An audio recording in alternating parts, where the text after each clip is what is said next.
이문의 직업 배우 이문희은 대한민국의 여성 연기자이다.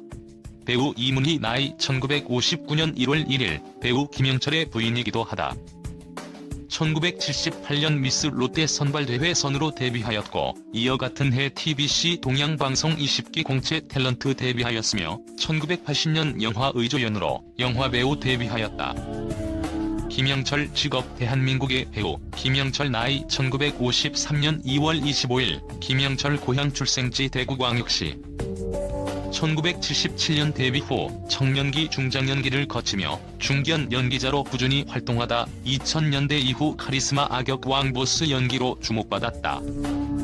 특히 태조 왕건에서는 궁의 역할을 맡아 광기와 카리스마의 완벽한 조합이 이루어진 연기로 극을 압도적으로 이끌며 주연인 왕건을 제치고 연기대상을 받기도 했다. 주로 카리스마 있는 역할로 유명하지만 평범하고 선한 서민 역할 또한 뛰어나게 소화해내는 넓은 연기폭을 가진 배우라는 평가를 받는다. 2010년대 들어 과거 연기한 달콤한 인생에 넌 나에게 모욕감을 줬어 장면이나 궁예에 누가 기침 소리를 내었는가 장면, 김두한의 4달러 장면 등이 인터넷을 통해 젊은 세대를 중심으로 유행하면서 세대를 초월하여 폭넓은 인기를 누리고 있다. 원래는 연기 전공이 아니라 체육 전공이었다고 한다. 본인의 말에 의하면 학창시절에는 공부와는 거리가 멀었다고 권투, 유도, 축구를 했었다고 한다. 친구와 함께 명동에 놀러갔다가 우연히 선배 연기자인 이정길이 하는 연극을 보고 연기에 눈을 뜨게 되었다고 한다. 2000년대에 들어서 맞이한 김영철의 제2의 전성기를 상징하는 역할은 태조 왕건의 궁예와 야인시대의 중년 김두한. 이 두 역할은 현재까지도 김영철의 대표작으로 꼽힌다.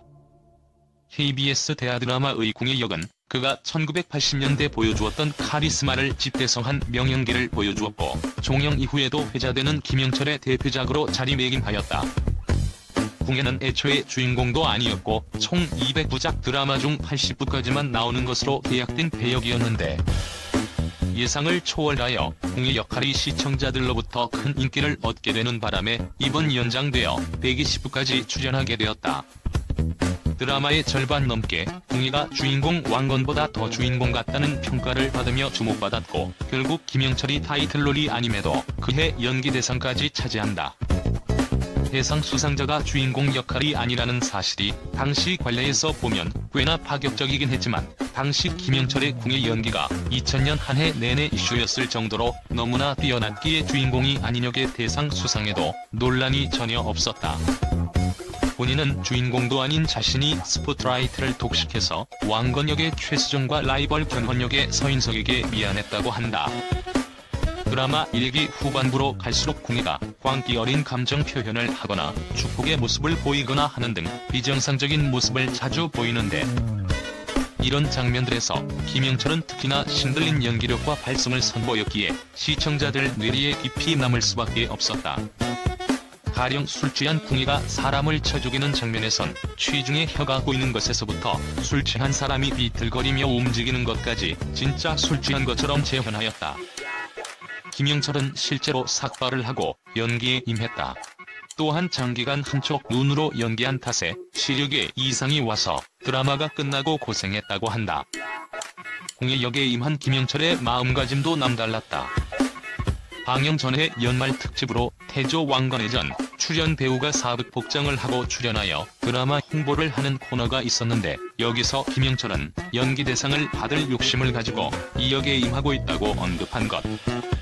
이미 하향세에 접어든 배우였고 주연도 아니어서 지나친 욕심이 아니었나 했지만 그는 결국 실제로 다음 해 연기대상을 받았다.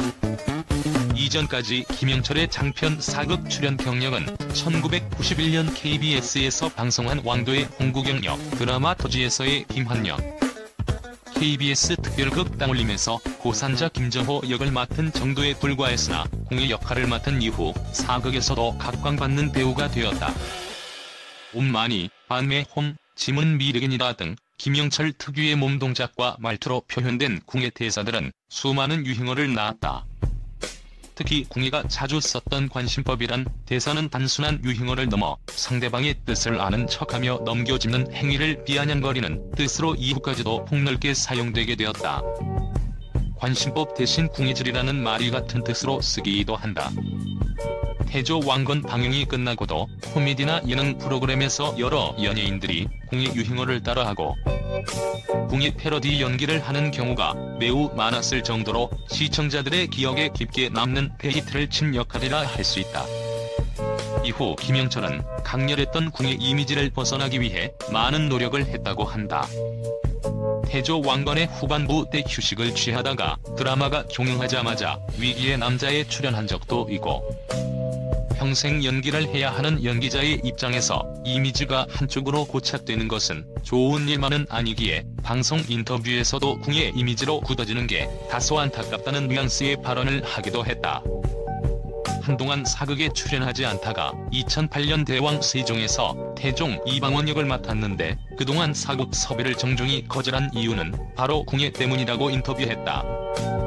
일반적으로 대중들이 궁예와 김두한이라는 한 시대를 풍미한 캐릭터만으로 김영철이라는 배우를 눈하는 경우가 있는데, 배우가 배역을 넘어서 다양한 이미지 변신을 위해 부단히 노력했음을 잊지 말아야 하며 존중해줘야 할 것이다. 2017년 KBS 연기대상 시상식에서 대상을 받았는데 직접 궁예를 언급했다. 쑥스럽네요. 17년 전에 제가 궁예로 여러분들의 큰 사랑을 받았던 기억이 아직도 생생한데 또 이렇게 큰 영광을 받았습니다. 김영철에서의 인기를 바탕으로 2002년 대하드라마 야인시대 2부의 주인공을 맡게 된다. 해방 전 주목패 두목 김두한의 청년기를 다루는 1부의 안재모에 이어 해방 후 정치 깡패와 정치인으로 변모해가다 몰락을 맞는 2부에 출연하여 명연기를 보였다.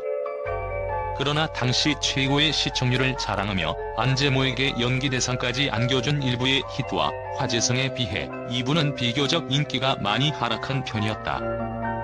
해방 당시의 김두한은 20대 후반이었는데 당시 김영철은 50에 근접한 나이라 어울리지 않는다는 논란도 있었고 이야기 자체도 일제에 맞선다 는 명분으로 김두한의 주목패 활동이 카타르시스를 주던 일부의 액션 활극과 달리 백색 테러 등 옹호하기 힘든 정치 깡패들의 행보를 미화하는 정치 시대극으로 극의 분위기가 바뀌며 젊은 시청자층이 많이 이탈하고 화제성도 떨어졌다.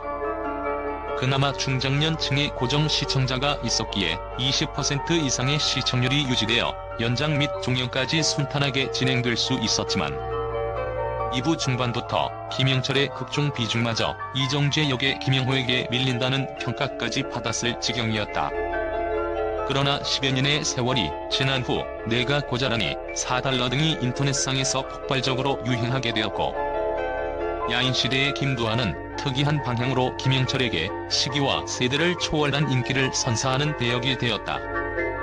2001년 7월 승용차를 몰다가 앞차를 들이받고 달아났으며 이 때문에 도로교통법상 조치불이행 혐의로 불구속 입건이 된 바 있었다. 그래도 사상사고가 나진 않아서인지 이후 야인시대 촬영을 한 것을 보면 해결이 잘 된 모양. 하지만 그 이후에는 본인이 속해 있었던 매니지먼트사 사장이 KBS PD를 폭행하는 사건이 터지면서 한동안 KBS에 나오지 못했고 2006년 KBS 1TV 서울 1945로 브라운관에 복귀했다. 빠른 53년생으로 52년생인 심영역의 김영인과는 동갑으로 지낸다고 한다. MBC 예능 댄싱 위드 더 스타에서 1등 소감 발표를 하며 52년생 이덕화에게 덕화형이라고 말했다. 이덕화가 51년생과 동기인 70학번이기 때문이라고. 2002년 16대 대선에서는 이회창 후보의 선거 CF에 출연했다. 영상 2011년 상반기 재보궐선거 분당구 지역구에 출마한 강재석 한나라당 대표를 지원하기도 했다. 또한 2014년 제6회 전국 동시지방선거에서는 정몽준 새누리당 서울시장 후보, 2016년 20대 총선에서는 무소속 주호영 후보와 새누리당 이상일 후보의 지원 유세도 했다.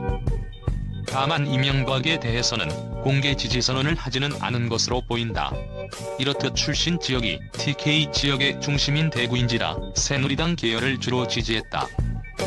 이후에는 따로 정치색을 드러낸 적이 없다. 2019년 10월에는 자유한국당 황교안 대표의 21대 총선 인재 영입 대상으로 김영철이 물망에 올랐다는 뉴스가 나왔으나 김영철은 가까운 의원에게서 생각해보라는 전화는 받았지만 곧바로 거절했다며 내가 무슨 이 나이에 정치를 하겠느냐고 밝히며 영입설을 부인했다. 2005년 MBC 정치 드라마 제5공화국의 전두환 역할에 낙점되었다고 알려졌으나 이후 영화 달콤한 인생 스케줄 때문에 출연이 불발되었다. 이후 전두환 역으로 이덕화의 캐스팅 소식이 전해졌다. 태조 왕건 제작진이 김영철 캐스팅 전에 공예 역으로 이덕화를 고려했었다는 점에서 흥미로운 지점. 김영철은 어린 시절 집안도 상당히 좋고 부잣집에서 태어났다고 합니다. 그런데 아버지 사업이 갑자기 망하면서 어렵게 지냈죠. 이후 김영철은 아버지를 대신하여 미심사, 고기장사, 당구장, 잡화점 등 안 해본 일이 없었다고 합니다. 김영철은 싸움도 참 잘하기로 소문이 났었는데요. 과거 학창시절에는 온갖 나쁜 짓은 다 하고 다녔다고 합니다. 그러다가 김영철은 연극에 푹 빠지게 됩니다. 처음에는 학교 수업을 빠지고 극단을 드나들다가 결국에는 대학을 중퇴하고 연극배우로 나서게 되었다. 처음 심부름하고 포스터 붙이는 일부터 시작했다. 그런데 선배들이 연극 연습을 마치고 난로가에 앉아서 소주를 한잔하면서 예술과 인생을 논하는 것이 너무나 멋있었다. 김영철 아내 이문희는 1959년생입니다. 1978년 미스 롯데 선발대회 선으로 연예계에 데뷔를 했으며 TBC 공채 탤런트로 데뷔를 했지요. 김영철 이문희는 같은 작품을 하면서 만나게 됩니다. 그러다가 김영철이 적극적으로 이문희에게 어필을 했고 결국 1982년 김영철과 이문희는 결혼을 하게 됩니다. 그리고 자녀 2명을 낳게 되죠. 김영철 아내 이문희는 결혼 후에 은퇴를 하게 되는데요. 그러다가 27년 만인 2012년 다시 연기자로 복귀를 했습니다. 그런데 이 시기에 두 사람은 이혼 소송을 겪게 되죠. 2009년 김영철 아내 이문희는 김영철을 상대로 위자료 및 재산 분할 소송을 걸었고 1년간 법정 다툼으로 이어지게 됩니다. 그런데 김영철의 이혼 이유 소송은 아내가 김영철의 불륜을 의심하고 낸 것이라고 하지요. 김영철이 불륜을 했는지 하지 않았는지에 대해서는 정확하게 알려지지 않았습니다. 김영철은 이에 대해서 아내에게 공개적으로 사과를 하면서 두 사람은 화해를 하고 다시 결혼 생활을 이어갈 수 있었는데요. 김영철은 공개적으로 이런 다짐을 했습니다. 내가 앞으로 연기 생활을 더 이상 안 해도 좋다. 아내와 행복하게만 살 수 있다면 더 이상 바라는 게 없다. 아내가 나를 믿게끔 무슨 방법도 불사할 것이다. 내 인생의 모든 기준은 이문희다. 내가 잘못을 많이 했다. 나에게 해준 것을 생각하면 내가 너무 많은 것을 받았다. 앞으로 나를 용서해준다면 내가 최선을 다해 내 자신에게 그리고 이문희에게 부끄럽지 않은 인생을 살겠다. 김영철이 이혼 소송을 왜 겪게 되었는지 자세한 내용은 부부 두 사람만 알고 있지 않을까 생각됩니다. 무척 민감한 사항이기 때문이지요. 2013년부터 2016년까지 배우 이효정에 이어 한국방송연기자협회 이사장을 역임한 바 있다. 동네 한바퀴에서 목포시의 한 모자점에 갔는데 중절모를 보고 자신의 인생 캐릭터가 생각이 난다며 카메라를 정면으로 응시하고 4달러를 외쳤다. 타사 프로그램임에도 불구하고 인생 캐릭터라고 언급한 것을 보면 김두한 캐릭터에 깊은 애정이 있는 것으로 보인다. 강아지를 매우 좋아한다. 동네 한바퀴에서 길을 걸어가다가 강아지만 마주치면 아유 이뻐, 이리 와 등의 대사를 시전하며 목소리 톤이 한층 올라간다. 한 에피소드에서는 유기견 형제들의 이름을 직접 지어주기도 했다. 2020년 사랑의 열매 사회복지공동모금회에 코로나19로 어려움 겪는 이들에게 도움되기를 바라며 1억 원을 기부하여 아너소사이어티 회원이 되었다. 조용히 기부하고자 하였으나 협회의 권유로 이를 밝히게 되었다. 동네 한바퀴에서 목포시의 한 모자점에 갔는데 중절모를 보고 자신의 인생 캐릭터가 생각이 난다며 카메라를 정면으로 응시하고 4달러를 외쳤다. 타사 프로그램임에도 불구하고 인생 캐릭터라고 언급한 것을 보면 김두한 캐릭터에 깊은 애정이 있는 것으로 보인다. 강아지를 매우 좋아한다. 동네 한바퀴에서 길을 걸어가다가 강아지만 마주치면 아유 이뻐, 이리 와 등의 대사를 시전하며 목소리 톤이 한층 올라간다. 한 에피소드에서는 유기견 형제들의 이름을 직접 지어주기도 했다. 2020년 사랑의 열매 사회복지공동모금회에 코로나19로 어려움 겪는 이들에게 도움되기를 바라며 1억 원을 기부하여 아너소사이어티 회원이 되었다. 조용히 기부하고자 하였으나 협회의 권유로 이를 밝히게 되었다.